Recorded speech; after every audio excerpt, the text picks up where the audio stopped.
Assalamu alaikum and welcome to another class on drama in English. In the class yesterday, we talked about block 1. We discussed the 4 units prescribed for your study, the first 4.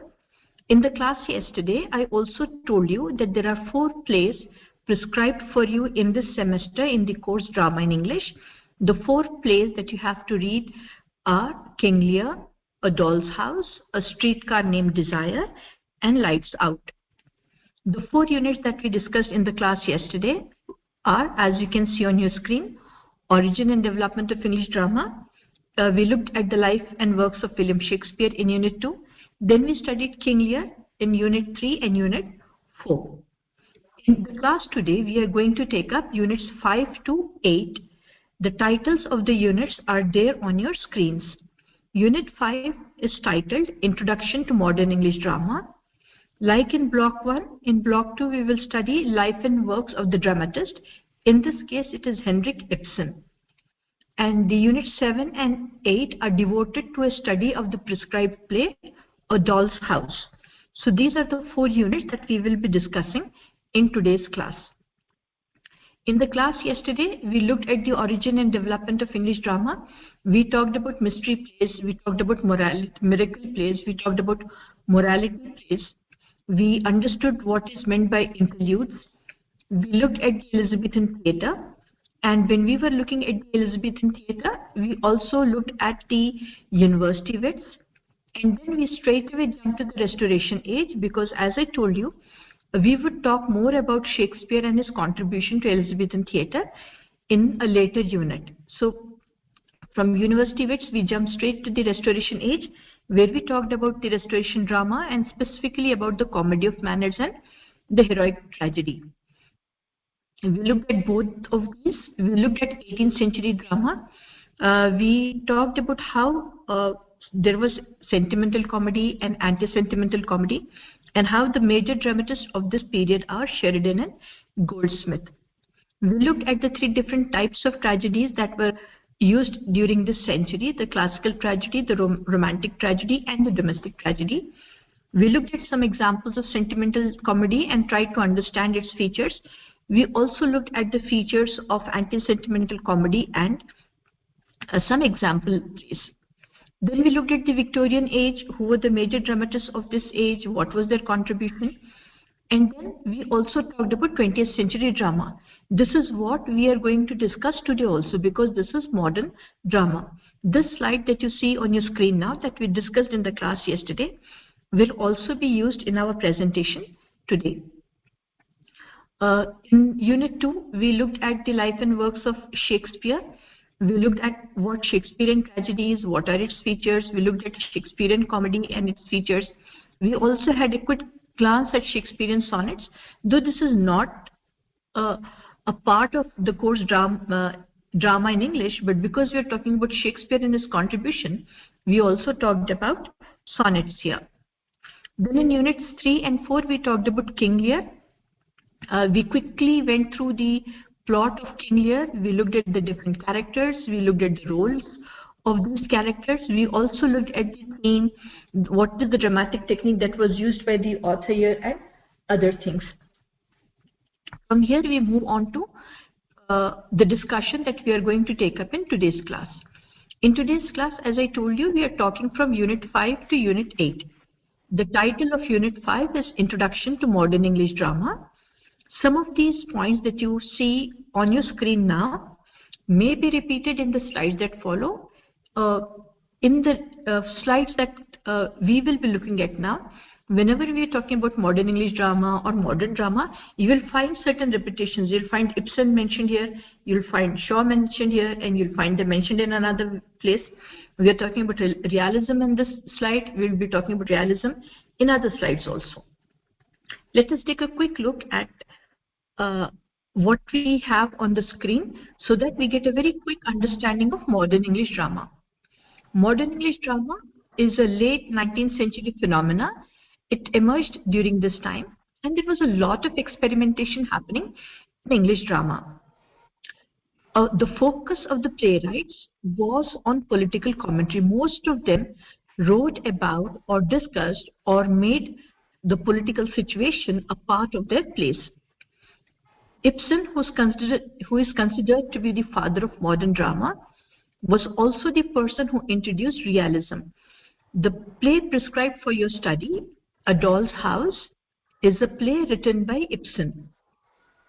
Henrik Ibsen had a profound influence on another English dramatist, that is George Bernard Shaw. The plays written by George Bernard Shaw are very light-hearted and they often deal with social problems. They are problem plays or plays that deal with ideas. We also have another dramatist called Brecht, whose plays were used to attack capitalism because Brecht was in favor of Marxism.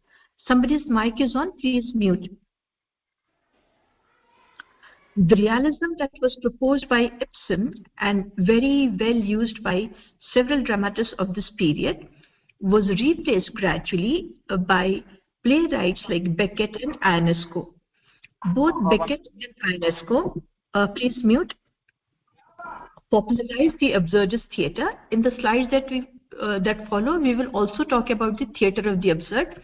In the class yesterday, we also talked about, or we made mention of the theatre of the absurd. We talked about Samuel Beckett and we talked about one of his plays, Waiting for Godot. One other dramatist of this period experimented with expressionism. We'll be looking at some of these concepts like realism and expressionism a little later. To understand modern drama and its main characteristics, this slide will be of some help. Modern drama depicts real-life situations in real time. I told you a little while ago that Henrik Ibsen, who is considered the father of modern drama, also introduced realism. So the drama of this period tried to make things as real as possible. The characters are very realistic, they are not far-fetched, they are rooted in reality. The recurrent themes in modern drama, as you can see on your screens, are, and these are just a few, it is a social critique, it is a critique of the society. So very often you find this theme reflected in modern drama. It also revolves around human weaknesses and physical limitations of the characters. When we studied Shakespeare's King Lear in the class yesterday, we talked about King Lear being written as a 5-act play. King Lear is divided into 5 acts. In this case, the plays are 3-act plays. And the 3 acts present the exposition, the development, and the resolution in each of the acts. As we shift from the modern drama and we come to the postmodern drama, we find that the 3-act plays are also replaced by 2-act plays, in which this is how they're divided. Act 1, we talk about the before, what happened before, and in Act 2, what happened after. Gradually, we also find 1-act plays becoming popular. Looking further into 20th century drama, as I told you, modern drama or 20th century drama is drama of ideas.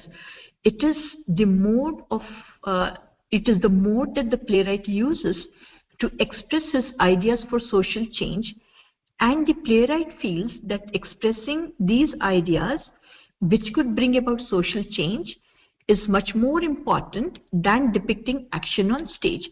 So we have a very intelligent presentation of the problems of life in 20th century drama. Like I told you a little while ago, Henrik Ibsen, the founder of realism, deeply influenced George Bernard Shaw, who wrote several plays in English. And these dramatists make it a point to create reality on stage. When we watch their plays, when we look at what is happening on the stage, we get the feeling that yes, this is all real, it is not imaginative. Another aspect of modern drama is expressionism. In the slides that follow, we will be talking more about expressionism and also about realism. Now, this movement in modern drama critiqued the government. They felt that there are certain things happening in their respective societies where the government is responsible. So wherever they felt the government lacking in something, or wherever they felt that change was required, the dramatists felt free to critique their respective governments, and there was a lot of intense show of emotions in their plays. These writers also talked about the failure of society on several grounds, and very often we find that the scenes that they present are very fragmented, just as human life during the two world wars, in between the two world wars, was extremely fragmented. There was a lot of disillusionment among the people. There was a sense of what am I doing here? This big existential question was bothering a number of people, and we find this reflected in the plays of the 20th century. In the class yesterday and today a little while ago, I mentioned the theatre of the absurd. I talked about how Samuel Beckett was a great writer of the theatre of the absurd, and his example play there is Waiting for Godot, as you can see on your screen. When we look at the history of modern English drama, some critics prefer to divide it into phases. Some call it the early phase, the middle phase, and the last or the final phase. But I don't prefer to use the early phase or the middle phase, because I'm not comfortable with the third phase being called the final phase, because drama is still evolving. We still see drama being staged or presented or published. So I'm just using the terms phase 1, phase 2, and phase 3 to talk about the three major periods in the history of modern English drama. In phase 1, we have Henrik Ibsen. Remember I told you, Henrik Ibsen is considered to be the father of modern drama. And in English, we have George Bernard Shaw, John Galsworthy, who belong to this first phase. Most playwrights of this phase were inclined towards realism, towards depicting reality as it was. Whatever was being presented on the stage was a depiction of reality. After some time, we find a slight shift to naturalism. This drama, modern drama, is drama of ideas. We have a number of problem plays being written. What you see next on your screen, the last 3 bullet points, are the names of famous playwrights of this period, of this phase, and some of their works.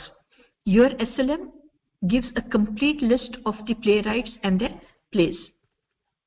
Ibsen's A Doll's House, that is prescribed for your study, that we will be discussing in a little while from now, and 2 of his other plays, When We Dead Awake and Ghosts. It is interesting to note that when Ghosts was first, produced, there was a lot of furor against it. People did not like it, and it was condemned. George Bernard Shaw wrote a number of plays: Arms and the Man, The Apple Cart, Major Barbara, Pygmalion, St. John. Pygmalion is converted into a movie, and it is titled My Fair Lady. It makes very interesting watching. If you're interested, you may watch the movie My Fair Lady. It is easily available on YouTube.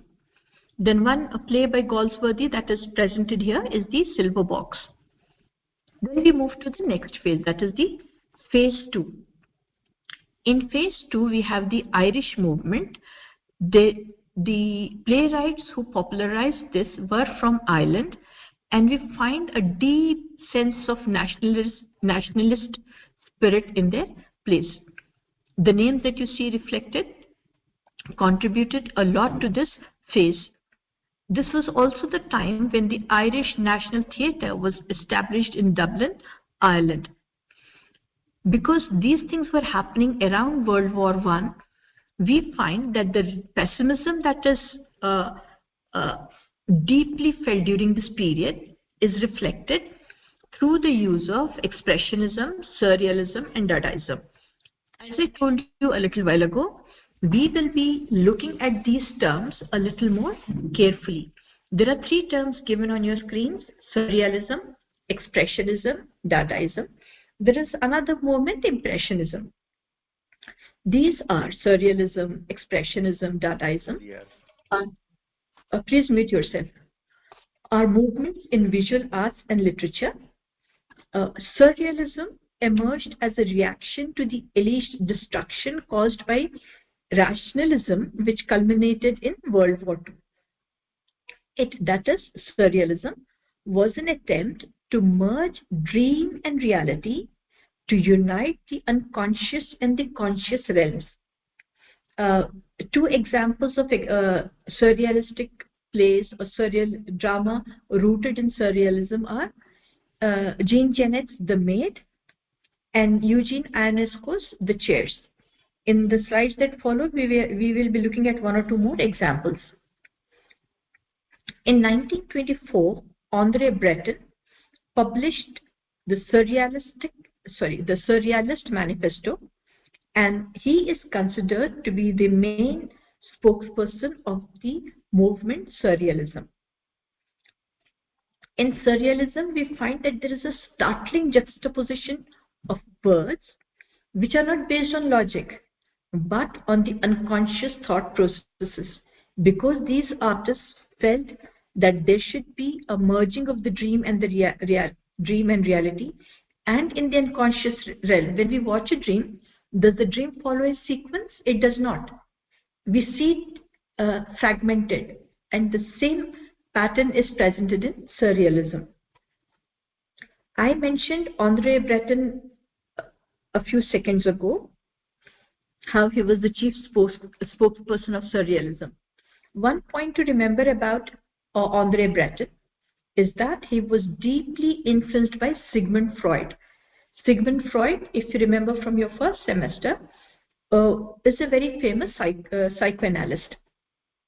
Then let us take a quick look at expressionism. What do we understand by expressionism? Expressionism seeks to present the subjective emotions and responses that objects and persons arouse in a person.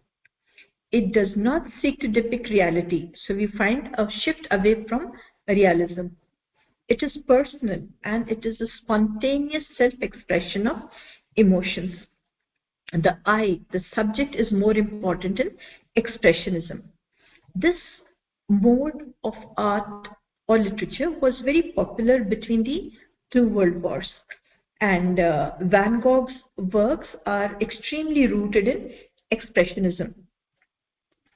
In drama, when we look at expressionism in drama, we understand that it is the use of language to express the inner emotions of characters rather than describing the action of the play. So the emotions of the character, the individual, is more important in expressionism.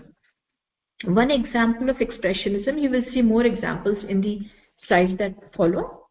So one example is Eugene O'Neill's The Hairy Ape. From here, let us shift and focus a little attention on Dadaism. How Dadaism started, how this term came about, is not very clear. Some people say that a group of artists in one of their meetings stabbed a plastic knife in a dictionary, in a French-German dictionary, and when they opened it to wherever that knife was inserted, the word there was hobby horse. That is the French word for this is Dada. So they thought that yes, let us use this word Dada or Dadaism for what we propound or what we believe in. Hobby horse, I think you all know, is a favorite topic. It is a subject or a topic that someone feels strongly about, or that one likes to talk about. So Dadaism is an anti-aesthetics movement in arts. It initially started in Zurich, Switzerland, where all those who believed in Dadaism mainly focused on the issues surrounding the World War I. However, when Dadaism spread and when it came to New York, America, the focus now shifted to mocking art itself, to mocking art establishment. So we have one of the artists who presents a urinal as a work of art. And there was again a lot of furor. People felt aghast. How could such an unaesthetic thing be projected as art and presented? But for the Dadaists, for the people who believed in Dadaism, the mental activity of the artist was more important than the object of art. So it was an unrestrained attack on all established conventions, but it did not find much favor, it could not become popular, and eventually by 1922, Dadaism had disappeared. One other ism that we should know when we are talking about modern drama is Impressionism. And an example of Impressionism in drama is Anton Chekhov's The Seagull. Now, this movement, like the other movements, started in late 19th century and early 20th century, and it started in France. Impressionism was an attempt to accurately and objectively record visual reality. This is in arts, in painting, using effects of light and color in paintings. In drama, Impressionism lays emphasis on creation of mood and atmosphere over plot and character. So we have a lot of sound effects in such impressionistic plays.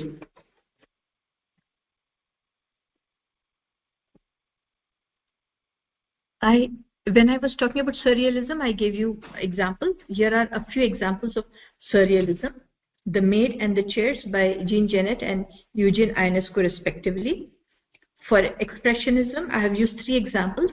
Eugene O'Neill's The Hairy Ape, I have already told you, and Emperor Jones. August Strindberg's Miss Julie and the play The Father. Then Sean O'Case's Juno and the Peacock.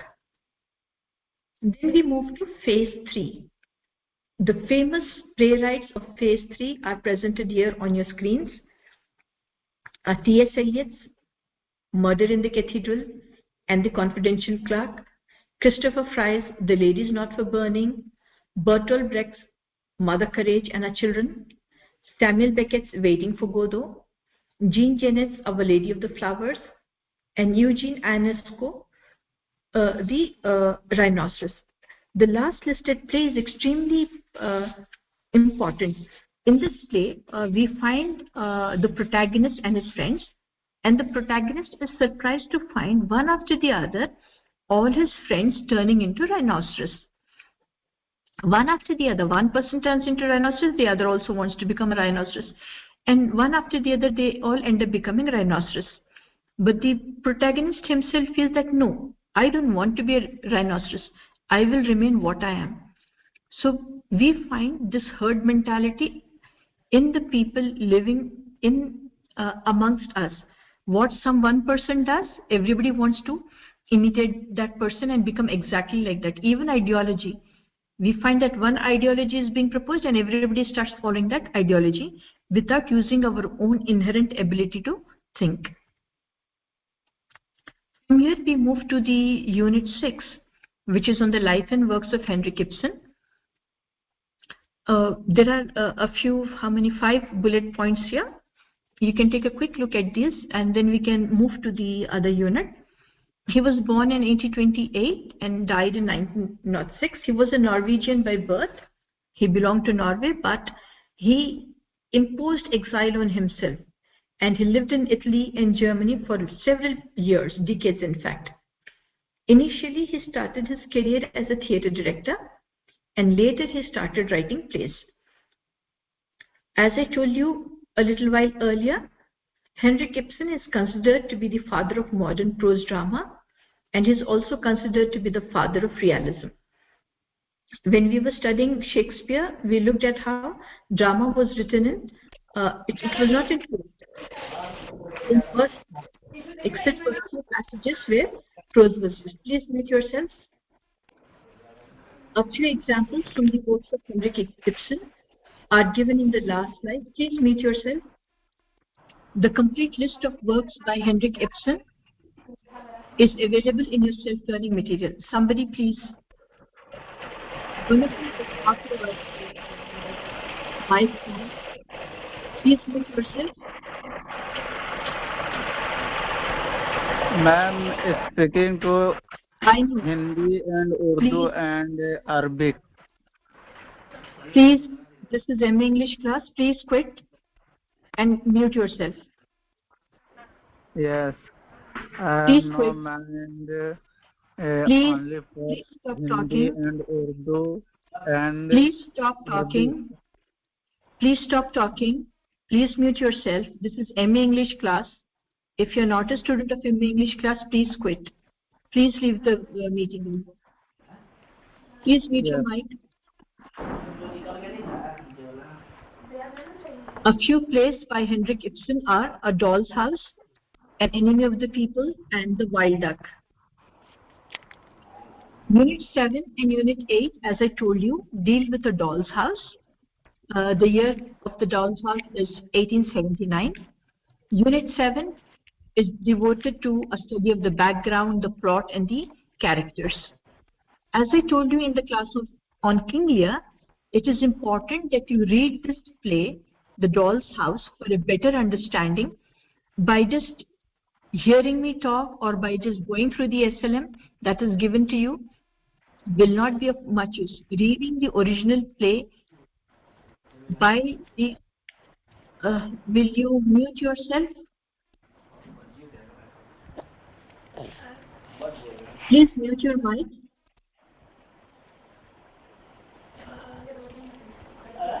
One of you please type in the chat box with a request to mute the mic.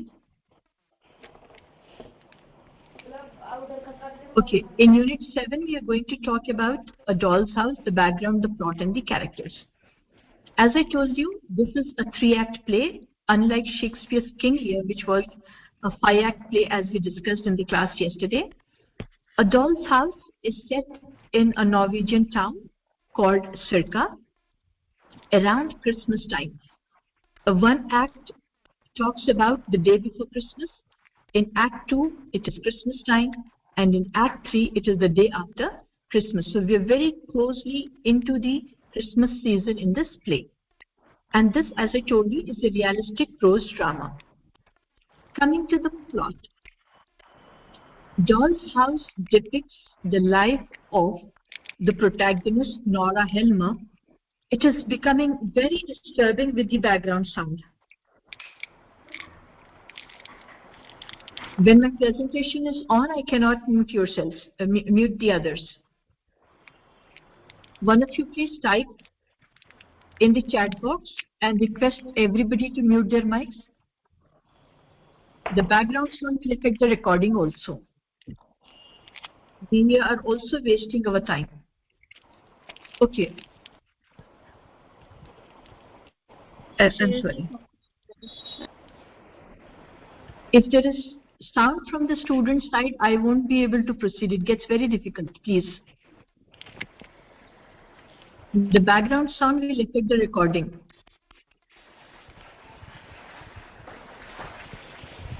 Yes, I think I'll have to continue with the background sound here. I'm sorry about it. Whoever has their mics on, I once again request you to please mute yourself. A Doll's House deals with the life of the protagonist, Nora Helmer. Nora Helmer is married to Torvald Helmer. You can see the names of the characters on your screen now. When the play opens, it is one day before Christmas, and we find Nora Helmer happily returning home with a lot of shopping. She has a lot of shopping bags with her. She comes in very happily, and she would like her husband to come and see what she has bought. Torvald, when we first hear him and when we first watch him, appears to be a very caring and loving husband. And our initial impression of both Nora and Torvald is that they are a very happy and caring couple. Torvald comes and talks to her about her shopping and gently tells her that she should avoid spending so much and that they need to save. Through their conversation, we learn that Nora and Torvald had some difficult financial situations in their life.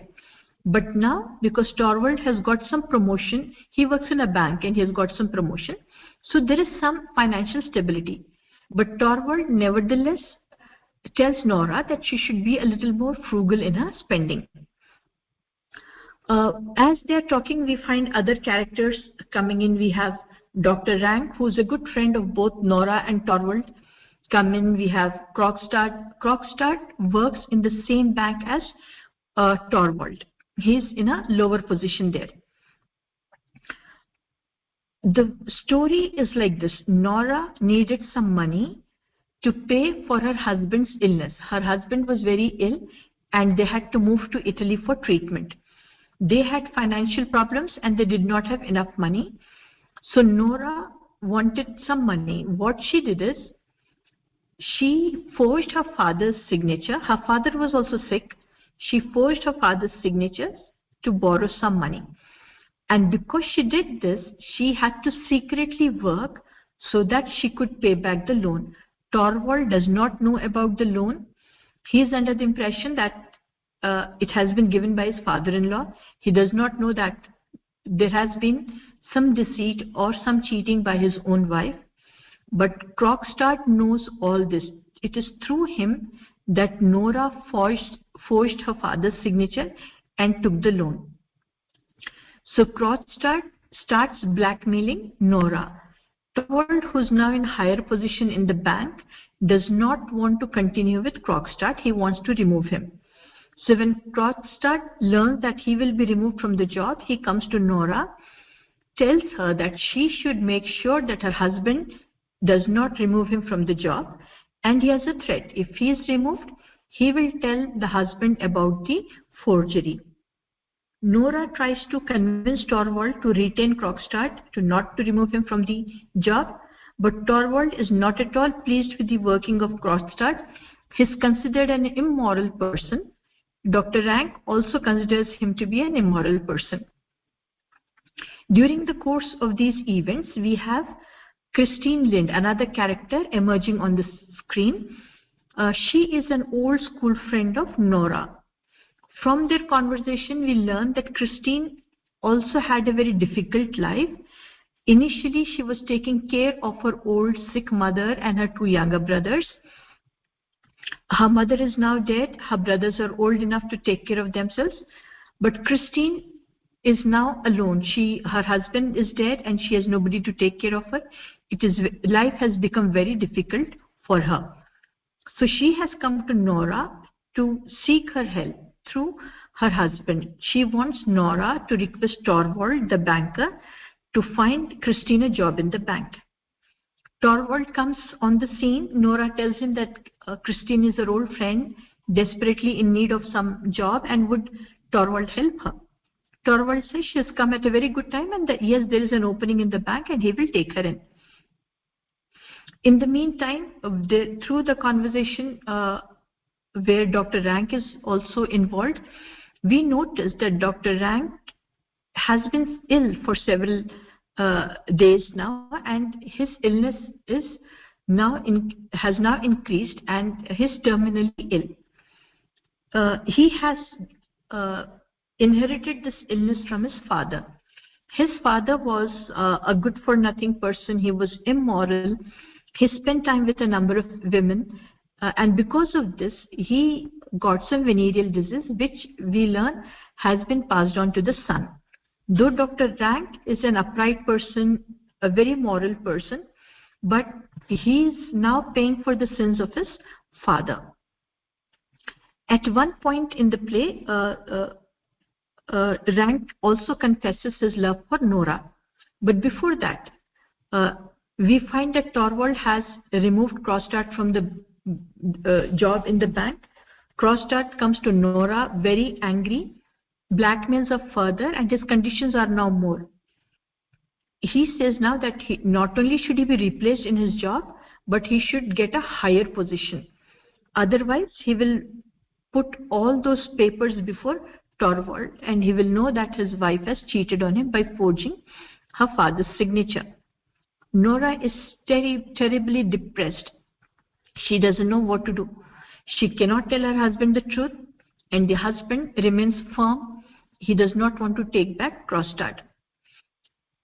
When Dr. Rank is there, Nora is just about to ask him for his help, telling that this is how Krogstad is blackmailing her and would he be kind enough to help her out of this situation.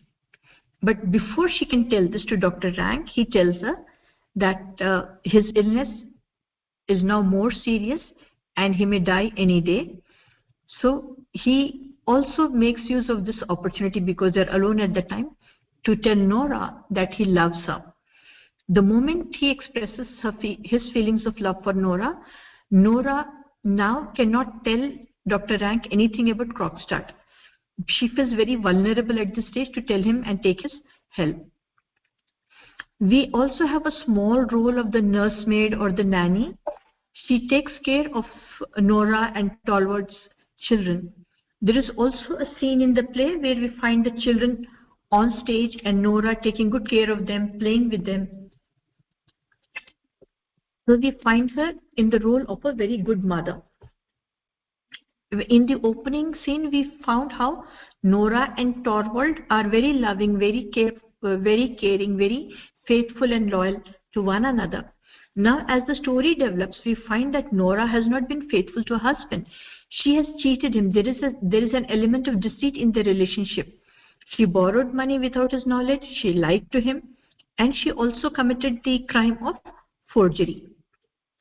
We have seen Torvald as a good husband, but as the play proceeds, we find that he also is not a very good husband. He can have very strong negative feelings for Nora.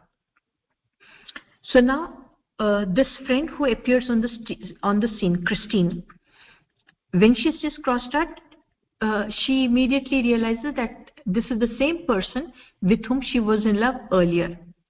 Before her marriage, Christine and Krogstad were deeply in love. But Krogstad at that time was poor, he had no money. So Christine chose to reject him to get married to a wealthy man, because her mother was sick and her brothers needed her help. She was not marrying a wealthy man because she needed wealth, but because her family needed to be supported. So now when Christine meets Krogstad and when Nora tells Christine about all this, she trusts Christine and she says that this is her situation. And Krogstad has already told her that he's going to send a letter to Torvald. Christine has a plan. She says, do one thing. You prevent Torvald from opening the letter and reading it. In the meantime, I will go after Krogstad and try to convince him to take back his accusations. So we find Nora, the next day, the day after Christmas, there is a ball, a dance program. And she, just to prevent her husband from looking at the letter, she tells him that, help me to practice for the dance. Out of her confusion and anguish and trauma, she is not able to dance properly, and Torvald decides that he should help her to dance well, because they hardly have any time before the next day starts. So some time is lost and Nora successfully prevents him from looking at the letter. In the meantime, the next day starts, the day after Christmas. They go to the ball. She has a very good time. People appreciate her. They come back home. Torvald also praises her, saying that, oh, you looked so nice. Your dance was so good, etc., etc. In the meantime, Krogstad and Christine have a talk. Christine tells him about her life, why she rejected him, what was her weakness then. She also tells him that now she's free of all her responsibilities and she would be happy to be with Krogstad once again. When Krogstad finds his lost love, he's ready to forgive Nora and he writes another letter. In fact, he sends all the documents back, so there is no proof left to show that she has forged the papers. And he tells Christine, okay, now you can go and tell her. But now Christine plays a very different role. She says, no. Let's do one thing. Let Torvald read the letter. Why should we hide the letter from him? It is about time that Torvald and Nora also come to terms with one another. Let there be truth between the two of them. So on the day after Christmas, we find Torvald opening the letter, reading the contents and losing his temper. He gets very angry with Nora. He feels that he has been cheated. See, this is a society that is male dominated. It is a patriarchal society, and for Torvald it is a big insult that his wife borrowed money for his illness. He cannot digest that fact. And he also finds blame on Nora's father. It is like, Your father was like that. He was a spendthrift. You're also a spendthrift. You're not a good mother for your children, because if you have cheated me, you will bring up your children like criminals, etc. So there is a lot of negativity that we see on the stage. Just then, the other letter comes, and it is revealed that because Nora by now has repaid the complete loan, Krogstad has no ill will against her. He has returned all the papers, so they're safe. Their reputation is not tarnished. Then Torvald changes his attitude. He's ready to forgive his wife and accept her. In fact, earlier he says, "I will not allow you to meet my children anymore." When he knows that everything is fine now, he changes his attitude. But by now, Nora has changed her mind. She does not want to live with her husband. She does not want any custody of her children. She is happy that the nursemaid, the nanny, will take good care of her children. So she tells her husband that you have treated me like a doll, and you have not shown me any respect as a human being. So we find complete reversal of the characters. What we thought them when we saw them in Act 1 is not what they actually turn out to be. The nanny's role is small, but it serves one purpose in the theme, and that is to show how she has also made some sacrifice. To take care of Nora when she was a child and to take care of Nora's children after her marriage, the nursemaid or the nanny, Helen, has also sacrificed her own children. Now we come to the last unit for today, and this is, in this last unit, we continue to discuss A Doll's House.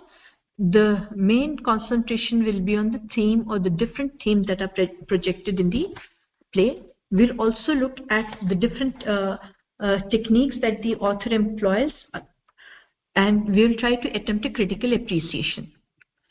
About the theme or the themes in A Doll's House. There are several themes. In your SLM, the theme of feminism is listed, the theme of deceit, the theme of parental and family obligations, the theme of marriage, theme of reputation, theme of unreliability and appearance.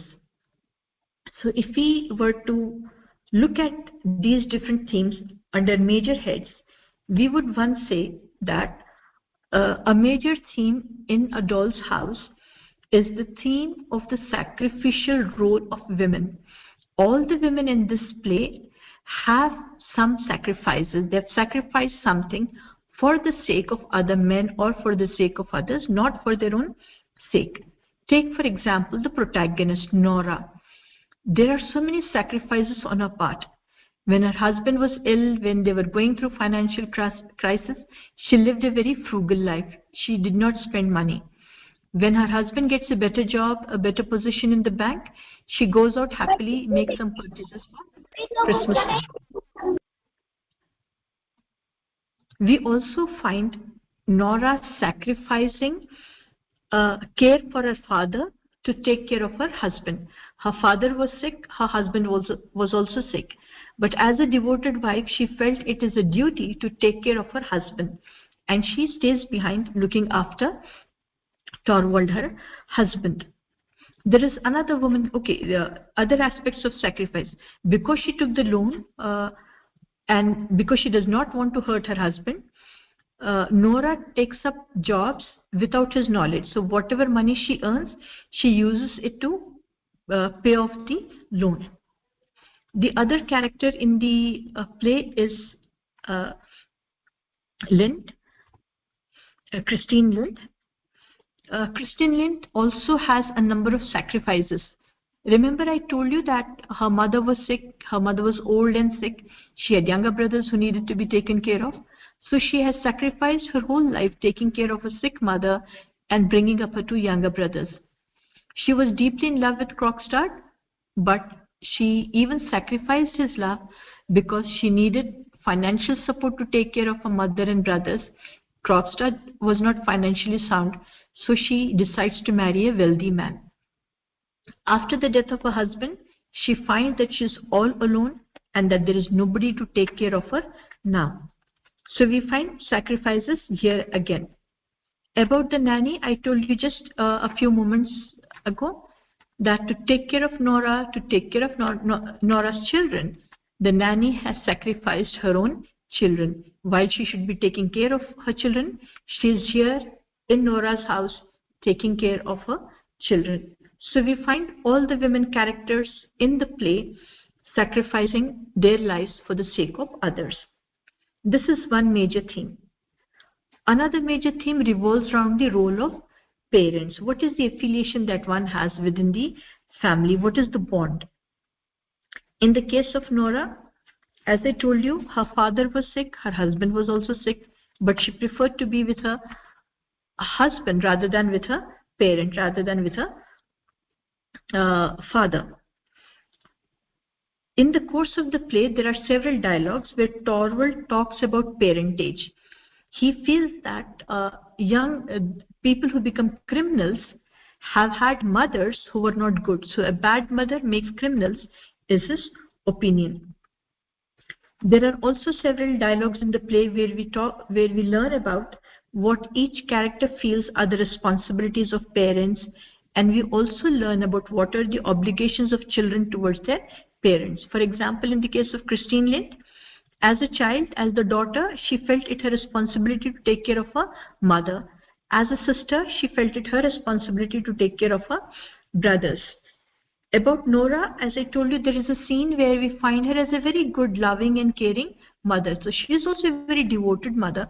And it does come as a surprise that she feels so frustrated that she feels that it is now time that she lives life on her own and that her husband and her children don't need her anymore.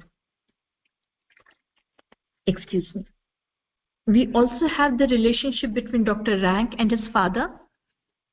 Even though Dr. Rank suffers, is terminally ill, and because his illness is a result of his father, we may feel that Dr. Rank will have a lot of ill feeling or hatred towards his father.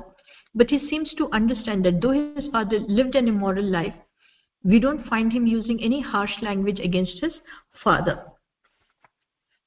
About Christine Lind, I have already told you. Then one other major theme that we find in Doll's House deals with how appearances can be deceptive. What we see in Act 1 is not the same as the scenes proceed. Nora and her husband are not a very loving couple. They are not always happy with one another. Crosstard, who appears to be very evil, is not as evil as we take him to be.